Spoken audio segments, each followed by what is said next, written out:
आज के इस कार्यक्रम के अंदर doctor Shyama Prasad Mukherjee research foundation के द्वारा मुझे गांगुली जी ने जोड़ने का सौभाग्य दिया और वन डिस्ट्रिक्ट वन प्रोडक्ट इस पुस्तक को या इस विचार को या इस विचार दृष्टि को, विजन को लॉन्च करने का मुझे अवसर दिया। इसलिए मैं बहुत बहुत धन्यवाद गांगुली जी और आप सब लोगों का करता हूं। आप सब श्रेष्ठ विद्वान हैं और मैं आप सबके बीच में हिंदी के माध्यम से अपनी बात को रख रहा हूं। बंगला एक ठो बोल सकता हूं, आपकी कुछ समझ सकता हूं, उतना अभ्यास मैंने किया है, लेकिन उसके बाद भी कुछ बातें मैंने हिंदी के बीच माध्यम से रखने का सोचा है। ये मेरे लिए सौभाग्य की बात है कि इतने सब विद्वान लोगों ने एक अध्ययन करने के बाद बंगाल के भविष्य का डेवलपमेंट का आधार क्या हो सकता है, इसके ऊपर ये रिसर्च बुक तैयार की है। और जितना आप रिसर्च करेंगे तो मेरे मन में डर होता है कि आप रिसर्च करेंगे तो उसको अप्लाई मुझको कराना पड़ेगा, तो अच्छा भी है और एक जिम्मेदारी का भाव भी मेरे मन में आता है कि भविष्य में आप सबके विचारों को क्रियान्वित कराने का सौभाग्य मुझे यदि प्राप्त होता है तो मेरे लिए भी आनंद की बात है। मैं आपके बीच में वन डिस्ट्रिक्ट वन प्रोडक्ट या उसके डाटा उस बीच की तो चर्चा नहीं कर रहा हूं। कुछ एक अलग प्रकार से बात मैं आपके बीच में रख रहा हूं क्योंकि आप सब विद्वान हैं। 1947 के बाद हमारे देश के अंदर देश के विकास का जो मॉडल अपनाया गया, वो मॉडल एक तरह से वेस्टर्न नकल के रूप में अपनाया गया। उसका वैशिष्ट्य क्या था, उसकी विशेषता क्या थी? उसमें सेंट्रलाइजेशन था, उसके लिए अधिक पूंजी की आवश्यकता थी और वो पर्यावरण का विरोधी था। और उस मॉडल की मानसिकता, मेंटेलिटी जो है वो शोषण के आधार पर है। इसलिए आज हम दुनिया का चित्र जब अपनी आंखों के सामने रखते हैं तो इस मॉडल के दुष्परिणाम हम सबको देखने के लिए मिल रहे हैं। कोरोना जैसी बीमारी और बीमारी का लाभ लेकर अपने देश को और समृद्ध करना, ये उसी मानसिकता का परिचायक है। भारत का जो प्राचीन आर्थिक मॉडल है, जिसको वर्तमान में स्वामी विवेकानंद जी से, महर्षि अरविंद से लेकर वो पुरातन काल तक हम पीछे की ओर चले जाए, वो एक अलग प्रकार का मॉडल है जिसमें डिसेंट्रलाइजेशन है, जिसमें रोजगार की व्यवस्था है, जिसमें मार्केटिंग कम है, परिवार का भाव है और जो शोषण नहीं पोषण के आधार पर है और पर्यावरण का रक्षण करने वाला है। और इसलिए बाजार के बजाय परिवार, रोजगार सेंट्रिक विकेंद्रीकरण, जिसको पंडित दीनदयाल उपाध्याय जी ने कहा, उसका मूल आधार है। कम पूंजी में और छोटे छोटे उद्योगों को विकसित करके वो एक आर्थिक मॉडल हमारे देश का प्राचीन मॉडल था। जब हम प्राचीनता और मॉडर्न का बात करते हैं तो अनेक लोग हमारी आलोचना करते हैं कि आप प्राचीन प्राचीन करके क्या साइंस के एंटी होना चाहते हैं, आधुनिकता के विरोधी होना चाहते हैं, एंटी मॉडर्निटी होना चाहते हैं। तो हम सबको डेटा ये भी मालूम है कि 17वीं 18वीं शताब्दी के अंदर विश्व मार्केट के अंदर भारत की भागीदारी ये 23-24% के लगभग थी। आज जो 2.5-3% है। और हम यदि सोने की चिड़िया की बात करते हैं तो वो सोने की चिड़िया का मॉडल या सोने की चिड़िया बनाने वाला भारत वो उसी अर्थव्यवस्था के आधार पर था। उसकी चर्चा इस समय ज्यादा नहीं करूंगा मैं, अलग से आप अवसर देंगे तो उसकी चर्चा और अधिक हम लोग कर सकते हैं। लेकिन 1947 के बाद जो हमने मॉडल अपनाया, उस मॉडल के दुष्परिणाम हम अपने देश और दुनिया के अंदर देख रहे हैं। बंगाल के अंदर एक और क्या हुआ है कि वेस्टर्न कल्चर और वेस्टर्न मॉडल के साथ साथ बंगाल में लेफ्ट का प्रभाव हुआ और 34 इयर्स लेफ्ट की पॉलिटिक्स को हमने देखा, उनके मॉडल को भी देखा है। और मुझे आप क्षमा करेंगे, हो सकता है कि आप में से बहुत लोग पहले उसके साथ जुड़े भी रहे हो या उसका आपने अध्ययन भी किया हो। मैं उस पर कुछ अपना मत देना चाहता हूं, और वो मेरा मत जो है कोई पुस्तक पढ़ के नहीं है, बंगाल में पिछले 5 वर्ष घूमने के बाद जो मुझको अनुमान आता है उसके आधार पर मैं बोल रहा हूं। 34 इयर्स और आफ्टर 10 इयर्स टीएमसी का जो कालखंड है, इस कालखंड में व्यक्ति बदले हैं, बैनर बदला है, लेकिन कोई डेवलपमेंट का मॉडल बदला ऐसा नहीं है। इसमें से क्या हुआ? एक तो जो लेफ्ट की थ्योरी थी, वो थ्योरी शोषण के आधार पर है। उसका मूल सिद्धांत है कि पूंजीपति लोग निर्धन लोगों का शोषण करते हैं, जिसमें सर्वहारा पूंजीपति की बातें हम सुनते हैं, बंगाल के लोगों ने खूब सुना है। शोषण का होने के कारण से उसका चिंतन ही नकारात्मकता, नेगेटिविटी के आधार पर होता है।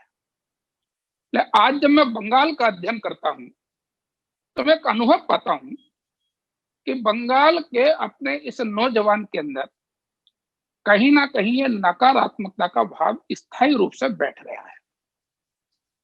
इसलिए स्थापित व्यवस्था का अकारण विरोध करना, यह बंगाल की मानसिकता है। जब तक नेगेटिविटी की मानसिकता रहेगी और नेगेटिव मेंटलिटी रहेगी तो कभी भी डेवलपमेंट नहीं हो सकता, सृजन नहीं हो सकता, नई रचना नहीं हो सकती। क्योंकि सृजन के लिए सकारात्मकता, पॉजिटिविटी आवश्यक होती है। नेगेटिविटी में विध्वंस हो सकता है। तोड़ने का काम आप नकारात्मक विचारों से कर सकते हैं, जोड़ने का काम कभी नकारात्मक मानसिकता से नहीं होता है। मैं देखता हूं कि बंगाल आज इस मानसिकता से जूझ रहा है। इसका दूसरा परिणाम क्या है कि ये जो हिंसा है, हिंसा इस चिंतन की देन है। आज हम देखते हैं कि पॉलिटिकल मर्डर, मैं बीजेपी के साथ काम कर रहा हूं, पिछले 4-5 वर्षों में लगभग 125 से भी अधिक बीजेपी के कार्यकर्ताओं का मर्डर हो गया। यह देश के किसी भी राज्य की पॉलिटिक्स में इस प्रकार के मर्डर को नहीं देखते हैं। केरल में दिखाई देता है या बंगाल में दिखाई देता है। आंध्र में भी कब दिखाई देता था? जब नक्सलवाद का प्रभाव था। लोकतंत्र के अंदर दल रहेंगे, विचार रहेंगे, चर्चाएं होंगी, सरकारें बदलेंगी,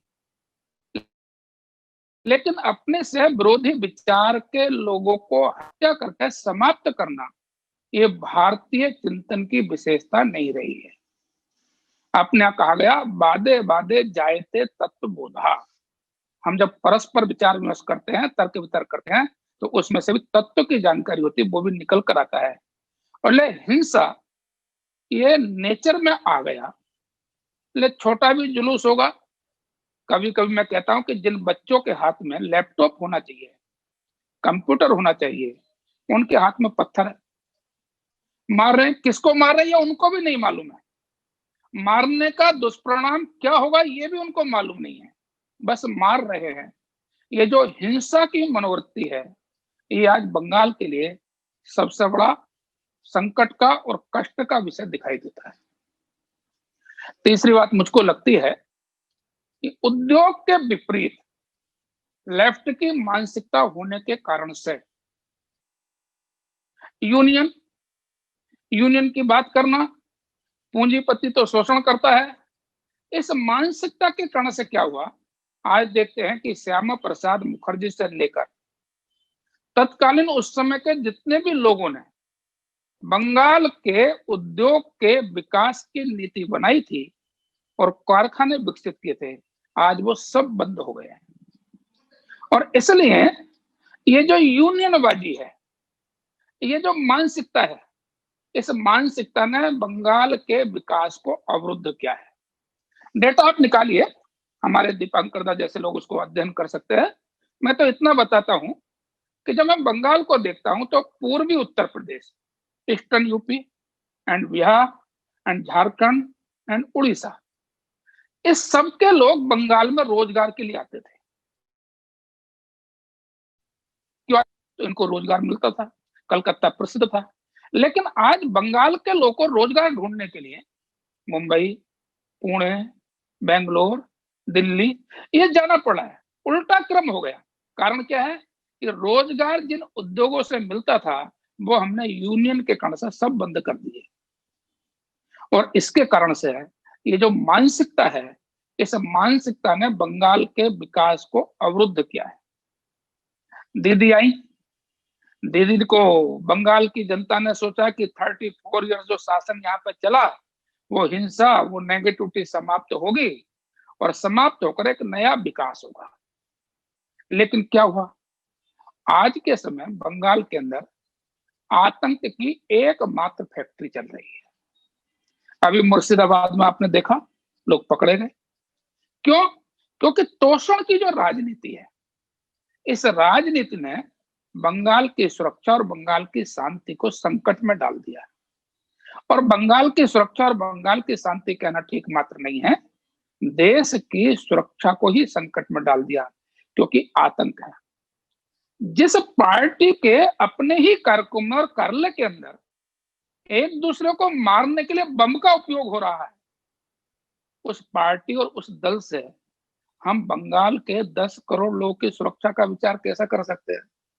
बड़ा क्वेश्चन मार्क है। सामान्य सी बात है कि जिस स्वयं के दल के अंदर ही एक ग्रुप को मारने के लिए दूसरे ग्रुप के लोग बम चला रहे हैं, तो वहां तो ये नहीं होना चाहिए, लेकिन ये हो रहा है, इसको हम देख रहे हैं।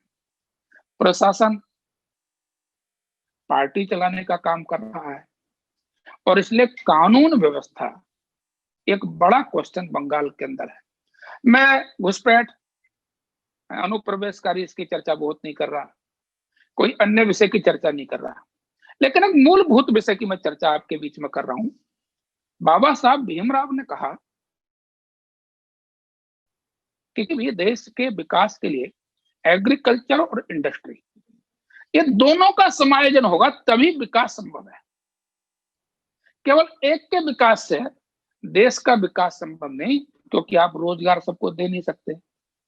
इसलिए आज बंगाल के अंदर ये क्वेश्चन मार्क खड़ा है। इसलिए आप रिपोर्ट पढ़ेंगे तो कहेंगे कि सीपीएम ने जितना कर्ज बंगाल पर सौंपा था, ममता ने उसको दूना कर दिया है।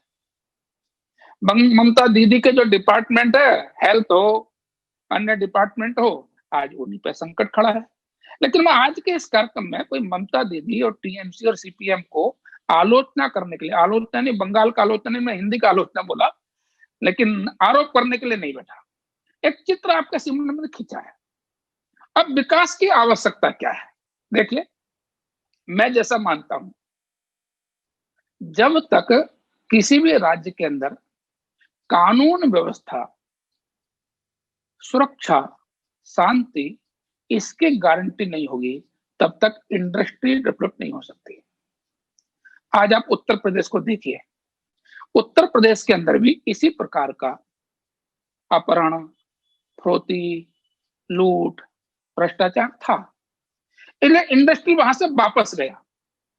लेकिन योगी सरकार आने के पश्चात अब हर एक को लगता है कि नहीं, कानून व्यवस्था लागू हो गई तो इंडस्ट्री उल्टा आना शुरू हो गया।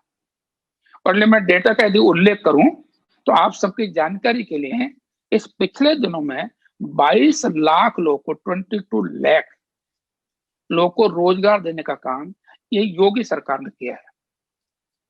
अब एक क्षेत्र के अंदर इंडस्ट्री आ रही, क्यों आ रही है?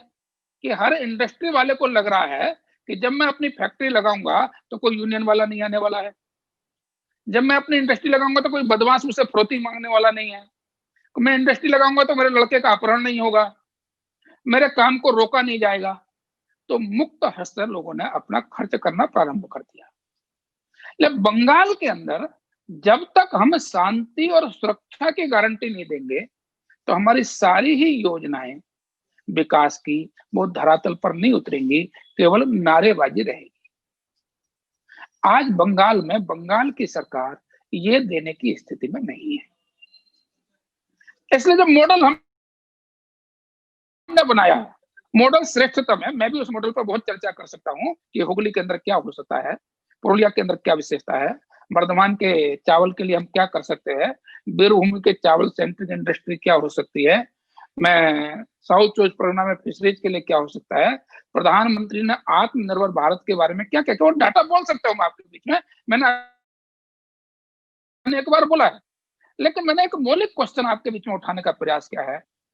आप अपना अच्छा मकान बनाना चाहते हैं, लेकिन पड़ोस के व्यक्तियों से जब आपको ये डर होगा कि मेरे मकान की बाउंड्री को तोड़ दिया जाएगा, तो आप कैसे मकान बनाएंगे? फिर आर्किटेक्ट का क्या होगा, फिर उसके नक्शे का क्या होगा? तो आपको लगेगा किसी प्रकार से उल्टा सीधा खड़ा कर दिया जाए, क्योंकि जमीन पर तो कब्जा बना रहे। मतलब विकास की पहली गारंटी है सुरक्षा और शांति, यानी कानून व्यवस्था, तभी हमारी सारी योजनाओं का क्रियान्वयन होगा। और आज की ये सरकार, मुझको लगता है, ये देने में सक्षम नहीं है। जब मैं देश के अन्य राज्यों का विचार करता हूं, तो मेरे मस्तिष्क के अंदर पिक्चर अलग अलग उभरती है। मैं देश के सभी राज्यों में जाता हूं, सबसे चर्चा करता हूं। वहां भी सरकारें बनती हैं, सरकारें बदलती हैं। लोकतंत्र की विशेषता भी है कि सरकारें बनना और बदलना सामान्य बात तो होना ही चाहिए। हर पार्टी चाहेगी जीवन पर्यंत उनका शासन रहे, लेकिन जनता तो उसको कसती है और बदलती है, पर दूसरी आती है उसको ही बदलती है। लेकिन उन राज्यों में जब सरकारें बदलती हैं, तो पार्टियों का चेंज होता है, मंत्रियों का चेंज होता है, विधायकों का चेंज होता है, लेकिन आस्था कुछ ना कुछ मात्रा में कम ज्यादा चेंज होकर वही रहती है। लेकिन बंगाल के अंदर जब हम विचार करते हैं, तो यहाँ केवल सरकार बदलने से काम नहीं चलेगा, यहाँ समाज की मानसिकता को बदलना पड़ेगा।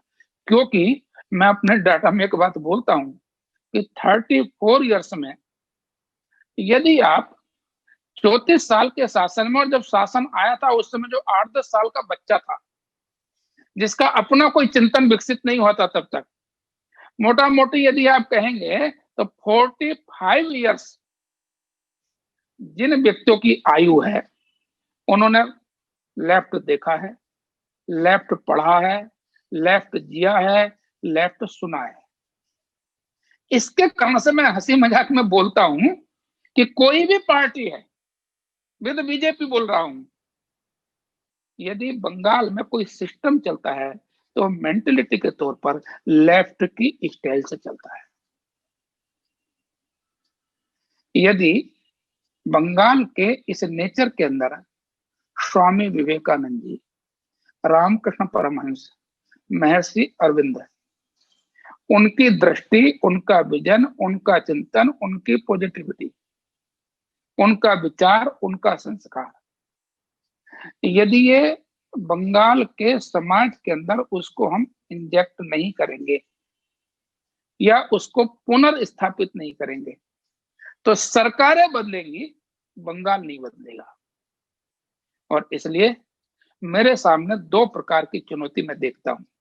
एक चुनौती आने वाले इलेक्शन के बाद कानून व्यवस्था ठीक हो, तोषण समाप्त हो, कोई किसी वर्ग का है, कौन किस जाति का है, कौन किस पूजा पद्धति का, इसका नहीं, अपराधी अपराधी है, और इसलिए सबको न्याय हो और अपराधी को दंड मिले। एक ऐसी व्यवस्था करने वाला जो वन डिस्ट्रिक्ट वन प्रोडक्ट, यानी डिसेंट्रलाइजेशन के आधार पर विकास के नए मॉडल को, जिसको आज हमारे प्रधानमंत्री आत्मनिर्भर भारत के नाम से बोल रहे हैं, उसको स्थापित कर सके, उस विचार को दे सके, उसकी योजना बना सके, ऐसा शासन आए। ये बीजेपी की आवश्यकता नहीं है। मैं विनम्रता के साथ आपको कह रहा हूं ये बंगाल की आवश्यकता है, नहीं तो वर्तमान का बंगाल भी सुरक्षित रहेगा ये कहना कठिन है। बंगला भाषा सुरक्षित रहेगी ये कहना कठिन है। बंगला संस्कृति सुरक्षित रहेगी ये कहना कठिन है। और बंगला महापुरुष सुरक्षित रहेंगे ये भी कहना कठिन है।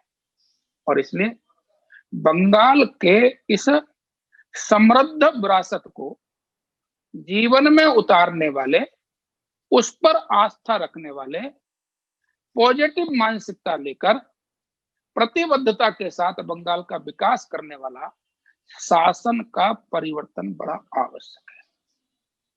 और वो शासन यदि आया तो एक लंबे समय काम करके एजुकेशन के अंदर, लेबर क्षेत्र के अंदर, सोशियो क्षेत्र के अंदर, आर्थिक क्षेत्र के अंदर उस समाज की मानसिकता के परिवर्तन की भी आवश्यकता है। इसलिए सत्ता भी बदलनी पड़ेगी और समाज भी बदलना पड़ेगा। दोनों का मेरी दृष्टि में ऐसा लगता है। मैंने ये विचार कोई पुस्तक के अध्ययन करने के बाद, किसी महापुरुष का नाम लेकर या किसी ग्रंथ को पढ़कर आपके बीच में नहीं रखे हैं। 5 वर्ष में बंगाल की गली गली, घोरे घोरे, बाड़ी बाड़ी, एक तो कार्यकर्ता, छोटी छोटी बैठक, इन सब के बाद बैठकर जो मैंने डिस्कशन किया, जो चर्चा की, और उसमें से मैंने जो समझने का प्रयास किया, उसके आधार पर आपके बीच में ये बातें रखी हैं। आपने एक मॉडल दिया है, उस मॉडल को हम अपने विजन डॉक्यूमेंट के अंदर भी लाएंगे। इसका मैं आपको कमिटमेंट भी कर रहा हूं। और हमारे धनपत जी को मैं देख रहा हूं, वो भी जुड़े हैं, तो उन्होंने भी इसका अध्ययन किया है और आपकी टोली ने बहुत अच्छा अध्ययन किया है। मैंने भी उसमें सजेशन दिए थे, वो भी समावेश आपने किए हैं। और इसलिए उसको लेकर भी आएंगे, उसको अप्लाई भी कराएंगे। और मेरा निवेदन है कि डॉक्यूमेंट आज एक तैयार हुआ है, लेकिन ये स्टार्टिंग पॉइंट है, ये एंड नहीं है। आपका चिंतन, आपका रिसर्च, आपका शोध, ये इस पर और अधिक चलना चाहिए और हर फील्ड के अंदर चलना चाहिए। ओनली इकोनॉमिक नहीं, एजुकेशन में, हेल्थ के सेक्टर में, इंफ्रास्ट्रक्चर के फील्ड में, इंडस्ट्री के फील्ड में, पुअर के फील्ड में क्या हो सकता है, वुमेन सिक्योरिटी क्या हो सकती है, इसके बारे में आप अच्छे से सोचते रहिए और हमारे अनुमानदा को आप देते रहेंगे, तो उसको सबको ही समावेश करेंगे। बड़े शुद्ध हृदय के साथ, प्रमाणिकता के साथ हम बंगाल के अंदर फिर इस गौरव को लौटाने में प्रयास करने के लिए प्रतिबद्ध है। और बंगाल केवल बंगाल नहीं, भारत का और दुनिया का नेतृत्व वो करता है। आज भी अनेक लोग दुनिया में नामचीन उसने दिए हैं, आगे भी इस विरासत को बढ़ा सकते हैं और हम सब भी इसमें सहयोगी हो सकते हैं। मैं समझता हूं कि मैं आत्मनिर्भर भारत, उसके डेटा, एक एक डिस्ट्रिक्ट के अंदर कूच बिहार में क्या हो सकता है या दार्जिलिंग की चाय के बारे में क्या हो सकता है, मैं उसको बोल सकता था। लेकिन मैं उसको बोलने के बजाय एक जो मूल रोग है और उसका निदान मेरी दृष्टि में जो आता है, उस विषय को आपके बीच में टच किया है। जैसे मैंने कहा कि मेरा पर्पज किसी दल को आलोचित करने का नहीं है, लेकिन जो चित्र मैंने देखा है वो आपको अपने शब्द में रखने का मैंने प्रयास किया है।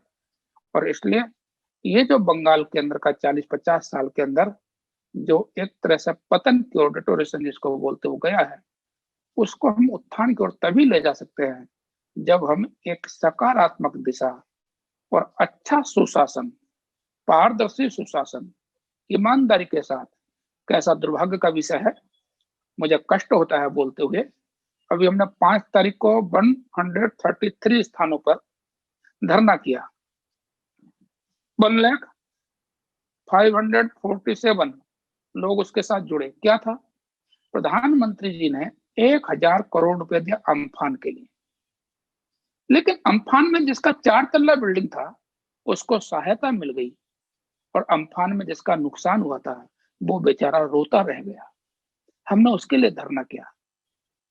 आखिर ये कब तक चलेगा? और इसलिए 10 करोड़ बंगाल की जनता को जगने और खड़े होने का समय है और ये उचित समय है। इसलिए आपसे इतना भी निवेदन मैं कर रहा हूं, जो भी आपका प्रभाव क्षेत्र है, इन्फ्लुएंस एरिया आपका, उस एरिया के अंदर इस विषय की चर्चा करके इस सत्य को समाज के सामने ले जाने की आवश्यकता है। क्योंकि मेरी एक मान्यता है, और मेरी मान्यता है, अपने ग्रंथों में कहा है कि प्रबुद्ध जन, भद्रजन, इंटेलेक्चुअल लोग, सज्जन लोग, अच्छा चाहने वाले लोग उस समय हार जाते हैं जब वो चुप हो जाते हैं। संस्कृत का सुभाषित है, स्वदेशम पतितम कष्टम दूरस्था लोकयन्ति नैव च प्रतिकुर्वन्ति ते नरः शत्रु नंदना।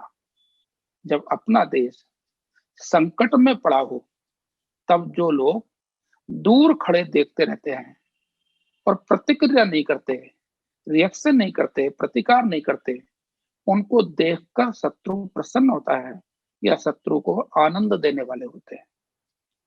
हमारे साथ बहुत बड़ा वर्ग ऐसा है जो मानता हमारा क्या मतलब, हमारी तो नौकरी चल रही है, हमारा तो धंधा चल रहा है, हम तो बंगाल से निकलकर आज अमेरिका में हैं, इंग्लैंड में हैं।